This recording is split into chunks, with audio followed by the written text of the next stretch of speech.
Halo semuanya, perkenalkan nama saya Agnes Gunawan. Jadi pada hari ini saya akan membahas beberapa latihan soal untuk UAS untuk matematika bisnis. Jadi kita langsung masuk ke soal yang pertama. Soal yang pertama itu adalah elastisitas atau diferensial. Soalnya adalah PT DSM adalah sebuah perusahaan yang bergerak dalam produksi donat merek Lezat. Perusahaan ingin mengetahui kebijakan yang dibuat dalam menghadapi persaingan dan merencanakan strategi perkembangan yang terbaik pada tahun 2019. Perusahaan ingin mengidentifikasi variabel-variabel yang mempengaruhi permintaan produk yang ia jual. Setelah diadakan survei pada tahun 2017, diperoleh fungsi permintaan produk tersebut adalah, jadi ini adalah fungsinya Qx sama dengan 2,5 min 3px ditambah 3,5i ditambah 2,5 py min pm, dimana diberitahukan Qx itu adalah penjualan donat merek Lezat. PX-nya ini adalah harga donat merek Lezat sebesar Rp500. Kemudian I itu adalah pendapatan disposable yaitu 150, dan PY itu harga donat pesaing, harganya adalah 450, dan PM itu merupakan harga gula yaitu 150. Pertanyaan yang pertama, tentukan jumlah donat yang terjual pada tahun 2017. Oke, kalau misalnya ditanya berapa jumlah donat, berarti kita berhubungan dengan namanya quantity.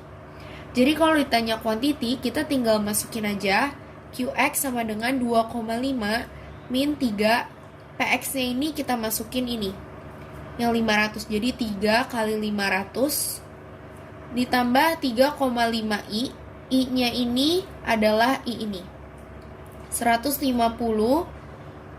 ditambah 2,5 py-nya ini masukin ini 450 min pm-nya ini adalah segini 150.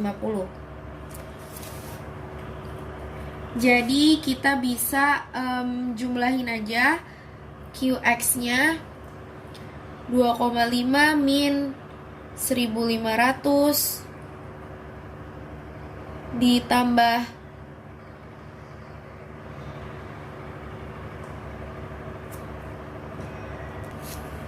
525 ditambah 1125 dikurang 150.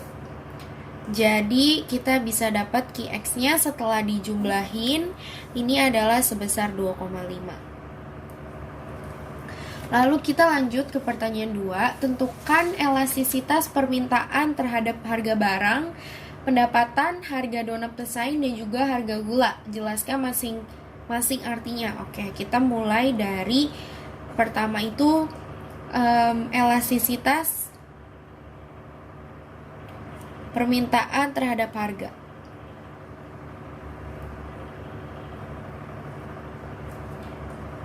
Nah, kalau misalnya ditanya tentang harga, berarti dia hubungannya adalah elastis atau inelastis, di mana elastis itu lebih dari 0, sedangkan inelastis adalah kurang dari 0. Dan ini bersifat mutlak. Jadi kalau misalnya dia min 60, ini bakalan kita mutlakin jadi 60. Jadi dia bersifat elastis. Jadi walaupun terlihat seperti ini minus kurang dari 0, tapi kita mutlakin dulu. Jadi mutlak minus 60 sama dengan 60. Jadi kategori barang ini merupakan barang elastis. Oke, diminta elastisitas permintaan terhadap harga. Rumusnya itu adalah EPX delta Qx per delta Px dikali Px per Qx. Dimana kalau untuk ini kita langsung masukin koefisien dari si PX yang mau kita cari. Jadi koefisiennya ini adalah min 3. Berarti langsung min 3 dikali PX-nya itu adalah nominal di sini, PX 500 per kuantiti yang ada di sini, 2,5. Jadi kita dapat ini adalah min 600. Nah, kita diminta untuk kejelasannya masing-masing. Jadi penjelasannya, if PX naik 1%, maka DX-nya ini akan turun 600%. Gimana caranya? Jadi kita harus konsisten. Kalau misalnya kita gunain skala 1 di sini, berarti kita bakalan kali 1 juga di sini. Kalau untuk persentase naik atau turunnya, kita lihat ini hasilnya plus atau minus. Kalau minus berarti dia arahnya berlawanan. Jadi ketika P-nya naik 1%, maka DX-nya itu bakalan turun sekitar 600%. Ceteris paribus. Sehingga permintaan terhadap barang X bersifat elastis.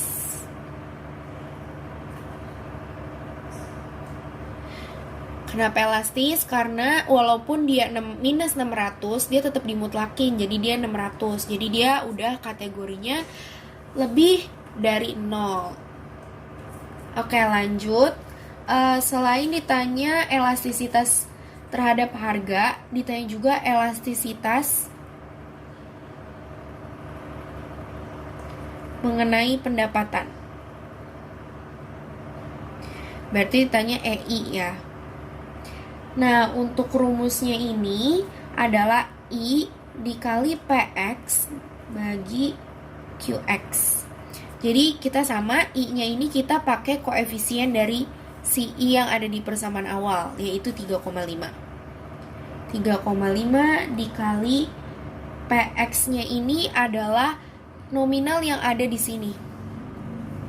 150 dibagi 2,5. Jadi kita dapat hasilnya adalah 210. Pokoknya untuk rumus-rumus elastisitas, yang di awalnya ini adalah koefisien yang ada di persamaan awal, yang di persamaan Q. Sedangkan kalau misalnya PX per QX-nya, PX-nya ini akan dilihat dari nilai yang diketahui di sini. Lalu pernya ini per QX adalah selalu seperti ini, yang tadi kita udah cari di bagian awal. Biasanya tipe soalnya seperti itu. Oke, kita dapat hasilnya 210. Nah, kita buat lagi kesimpulannya. If income naik sebesar 1%, maka PX-nya akan naik juga 210%. Nah, pakainya yang tadi konsisten, kalau misalnya pakai 1%, nanti ini dikali 1%, karena dia positif, maka dia berbanding lurus. Kalau income-nya naik, maka PX-nya juga ikutan naik. Karena positif, jadi dia berbanding lurus. Sehingga jika ini ceteris paribus, sehingga jika dihubungkan dengan pendapatan,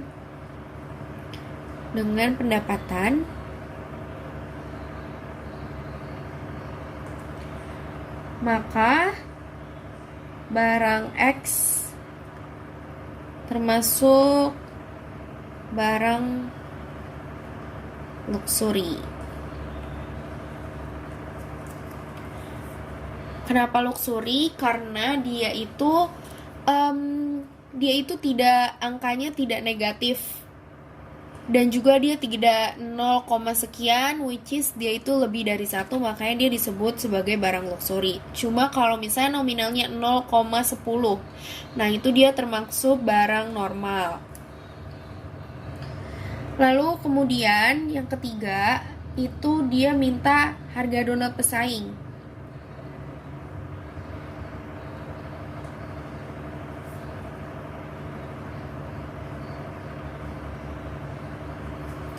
Elastisitas harga donat pesaing itu kita bisa pakai rumusnya EPY. Delta QY per delta PY dikali PY per QX. Balik lagi, yang di depan ini adalah koefisien dari persamaan yang ada di atas. PY ini koefisiennya adalah 2,5, di mana PY-nya yang diketahui itu adalah sebesar 450 dibagi QX yang kita dapat di A, yaitu 2,5. Jadi kita dapat hasilnya 450. Nah, kita buat kesimpulan lagi. Jika PY-nya naik sebesar 1%, maka permintaan terhadap barang Y-nya itu akan naik juga 450%. Konsisten kali 1 kali 1, karena dia positif maka dia berbanding lurus, ceteris paribus, sehingga permintaan terhadap barang Y bersifat elastis. Kenapa elastis? Karena dia 450 ini dia lebih dari 0, makanya dia bersifat elastis. Dan yang terakhir, gula. Harga gula. Maka ini maksudnya EPM. Sama lagi rumusnya delta QM per delta PM dikali PM per QX. Di sini yang di depan itu adalah koefisiennya. PM-nya berapa? Dia min 1. Ini kalau misalnya nggak ada angkanya berarti 1. Jadi min 1 dikali PM-nya, ini dia 150, dibagi yang Q-nya ini adalah 2,5. Maka kita dapat minus 60. Nah, lagi-lagi kita ditanyain tentang harga. Kalau misalnya elastisitas harga, berarti jawabannya itu adalah elastis atau inelastis. Kalau misalnya hubungan, itu substitusi dan komplementer. Kalau misalnya pendapatan, dia itu ada barang inferior, normal, dan juga luxury. Nah, kita buat kesimpulan di sini. If PM-nya naik sebesar 1%, maka demand dari gula atau DM ini bakalan turun 60%. Konsisten kali 1 kali 1, karena dia minus, maka dia hubungannya berbanding terbalik. Ceteris paribus, sehingga permintaan terhadap barang M bersifat elastis karena lebih dari 0.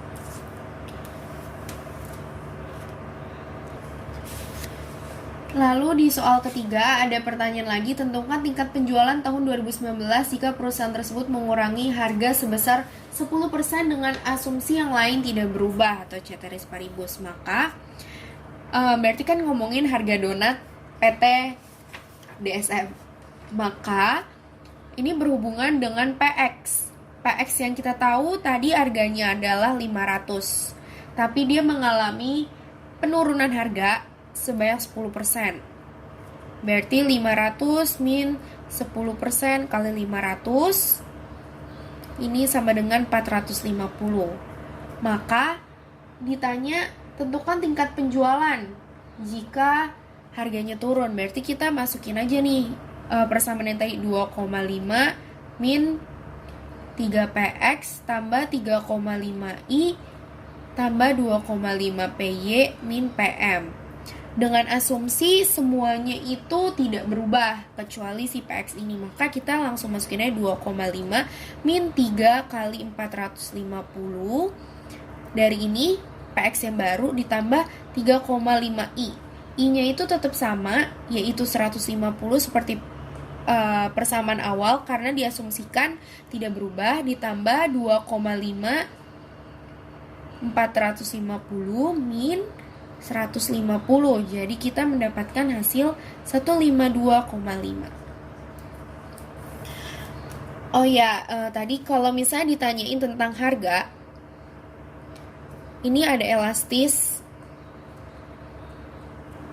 ada inelastis. Kalau ditanyain hubungan,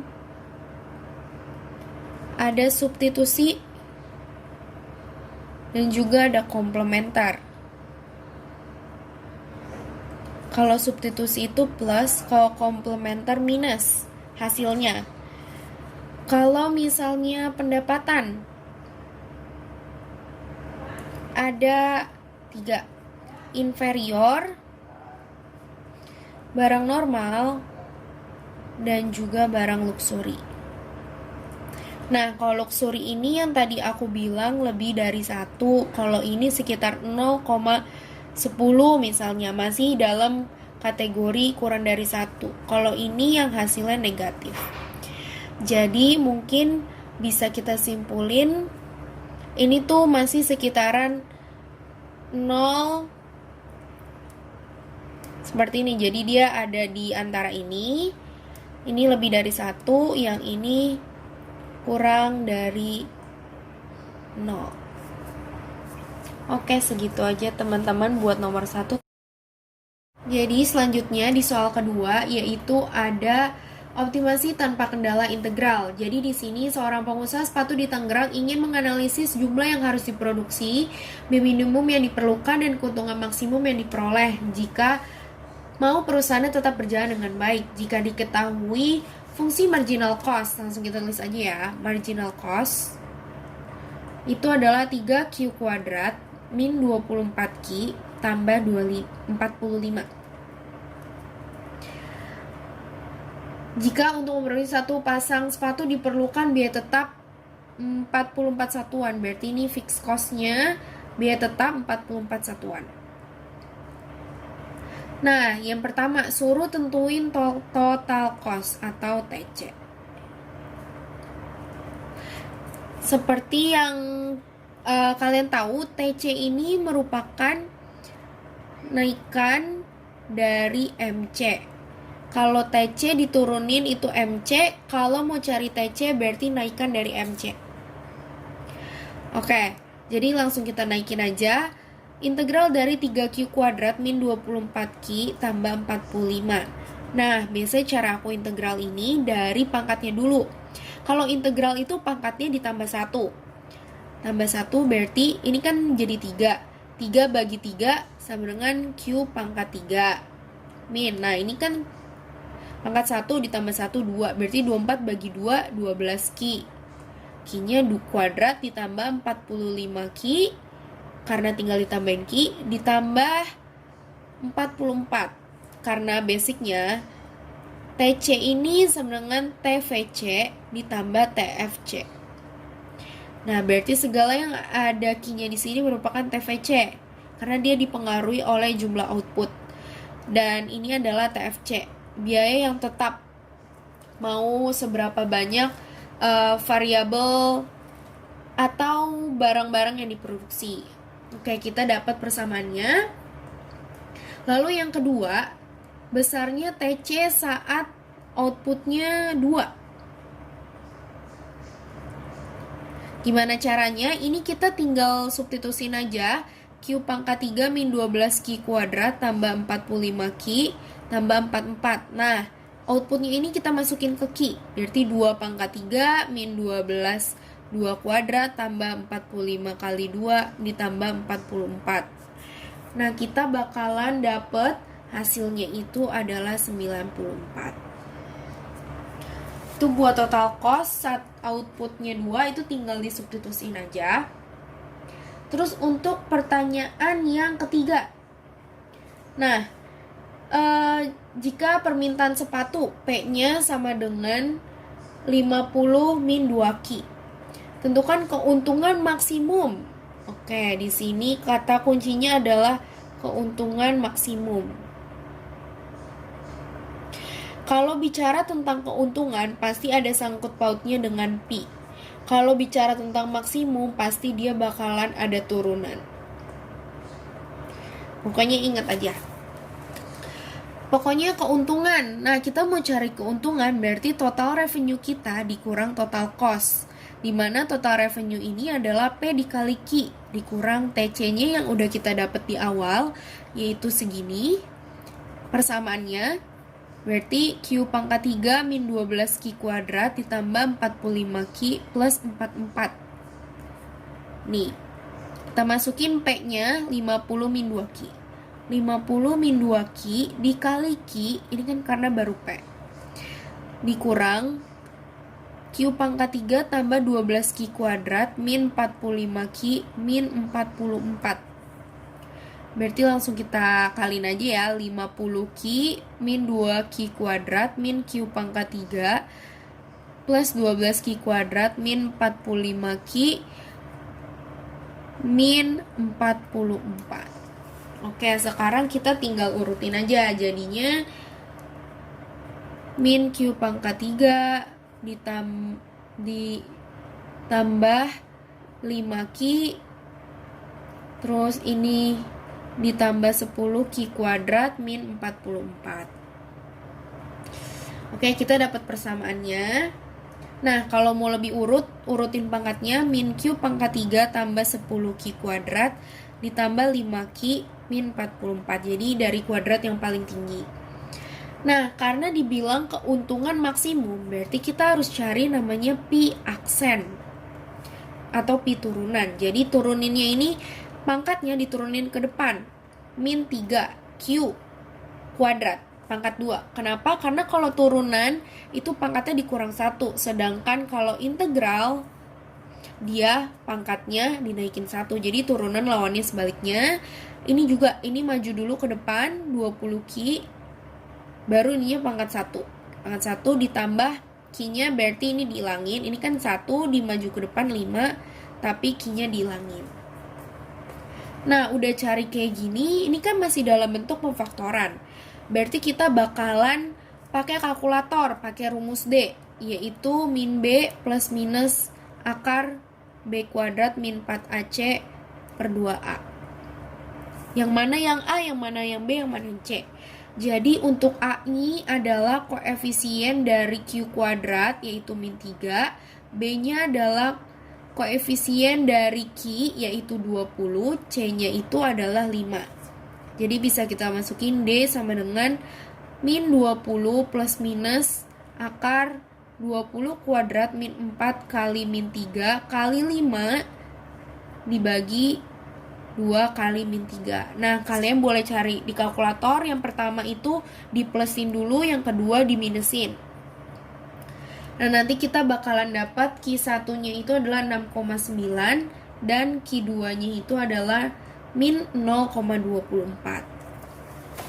Karena jawabannya ada 2, kita tetap pilih salah satu, yaitu yang koefisiennya positif. Jadi kita bakalan masukin ke fungsi yang ada di awal, yaitu ini.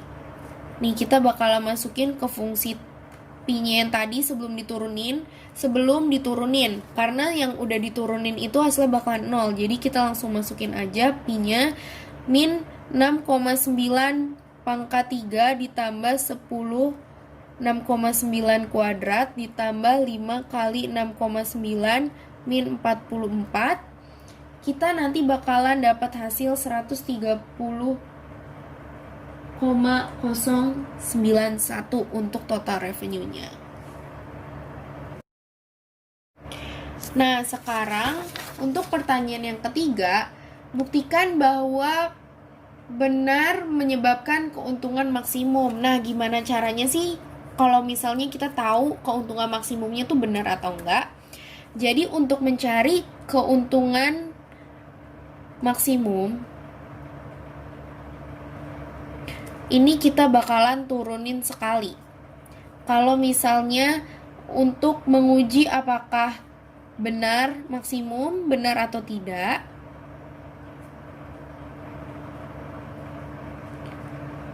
maka kita bakalan turuninnya 2 kali. Oke, jadi kan tadi yang pertama Pi kita itu kita punya namanya min Q pangkat 3 tambah 10Q kuadrat tambah 5Q min 44. Yang tadi mau dapetin seberapa banyak hasil revenue-nya. Ini fungsi awal. Nah, kalau misalnya mau cari maksimum atau enggaknya, maksimumnya, keuntungan maksimum ini kita tinggal turunin min 3Q kuadrat tambah 20Q tambah 5. Ini buat Pi maksimum. Nah, gimana cara kita tahu benar atau enggaknya? Kalau mau cari Pi-nya ini sudah maksimum atau belum, kita bakalan turunin sekali lagi, jadi turunan 2 kali. Kita turunin dari sini. Jadi min 6Q ditambah 20. Nah, apa sih syaratnya? Syaratnya benar atau tidak?